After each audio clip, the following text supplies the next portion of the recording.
दोस्तों रामायण की कहानी का एक और पात्र है जिसका नाम था त्रिजटा।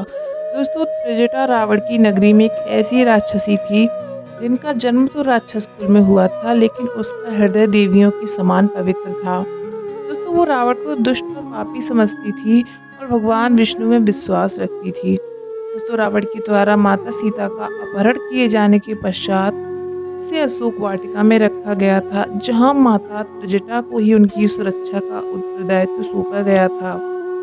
दोस्तों उस समय उसने अपनी बुद्धिमत्ता के साथ साथ माता सीता को काफ़ी ज़्यादा संभाला था। दोस्तों आज के वीडियो में हम त्रिजटा के बारे में जानेंगे। उनके बारे में बताने से पहले दोस्तों, अगर अभी तक आप हमारे चैनल पे नए हैं और अभी तक अगर आपने चैनल को सब्सक्राइब नहीं किया है तो कर लीजिएगा। दोस्तों त्रिजटा के जन्म के बारे में वाल्मीकि रामायण और तुलसीदास की रामचरितमानस में तो नहीं बताया गया है, लेकिन कुछ अन्य भाषाओं में त्रिजटा के बारे में भिन्न भिन्न विवरण सुनने को मिलता है। कुछ किताबों में अलग अलग तरह की बातें बताई गई हैं। दोस्तों सबसे प्रमुख मान्यता के अनुसार त्रिजटा को रावण के छोटे भाई विभीषण और उनकी पत्नी शर्मा की पुत्री बताया गया है।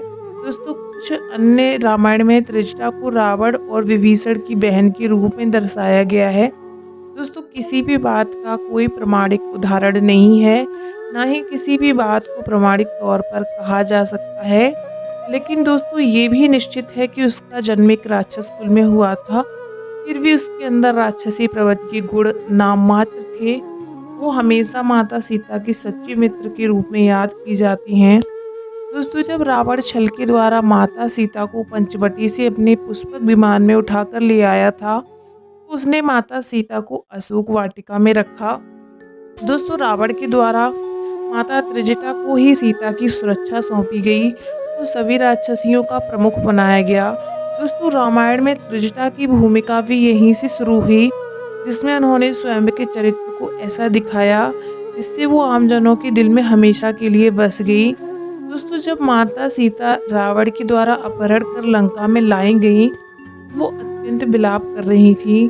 साथ ही अशोक वाटिका में अन्य राक्षसियां उन्हें तंग कर रही थीं।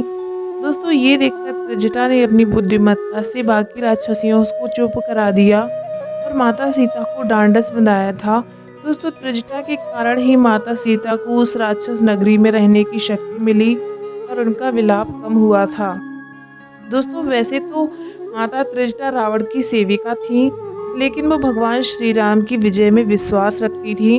उसने अपने और माता सीता के बीच संबंधों को जगजाहिर नहीं होने दिया, किंतु वो हर पल माता सीता को महत्वपूर्ण जानकारी देती थी, जैसे कि लंका का दहन होना, समुद्र पर राम सेतु पुल बनना, राम लक्ष्मण का सुरक्षित होना। ये सारी बातें त्रिजटा ही माता सीता तक पहुंचाती थी। दोस्तों त्रिजटा के द्वारा समय समय पर माता सीता को जानकारी देते रहने से उनकी काफ़ी ज़्यादा हिम्मत बधी रहती थी।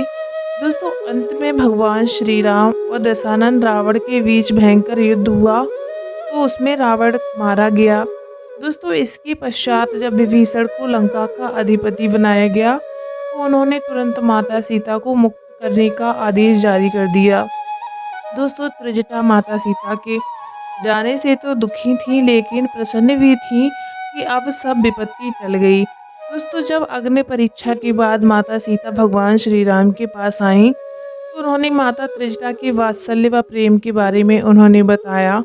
ये सुनकर सभी बहुत खुश हुए और भगवान राम व माता सीता ने त्रिजटा को इतने पुरस्कार दिए कि अब जीवन भर उन्हें कुछ करने की आवश्यकता ही नहीं थी। दोस्तों साथ ही त्रिजटा को लंका में विभीषण के द्वारा अहम उत्तरदायित्व व उचित सम्मान दिया गया। दोस्तों कुछ मान्यताओं के अनुसार माता त्रिजटा भगवान राम और माता सीता के साथ पुष्पक विमान में बैठकर अयोध्या भी आई थीं और उनके साथ कुछ दिन तक रही थीं। दोस्तों कुछ रामायण में लंका विजय के बाद ये भी बताया गया है कि विभीषण ने भगवान हनुमान से अनुरोध किया कि वो उनकी बेटी त्रिजटा से विवाह कर लें। इसके बाद हनुमान ने त्रिजटा से विवाह किया, जिससे उन्हें एक पुत्र तेगन्ना प्राप्त हुआ। दोस्तों कुछ समय तक वहां रहने के पश्चात हनुमान जी वहां से चले गए।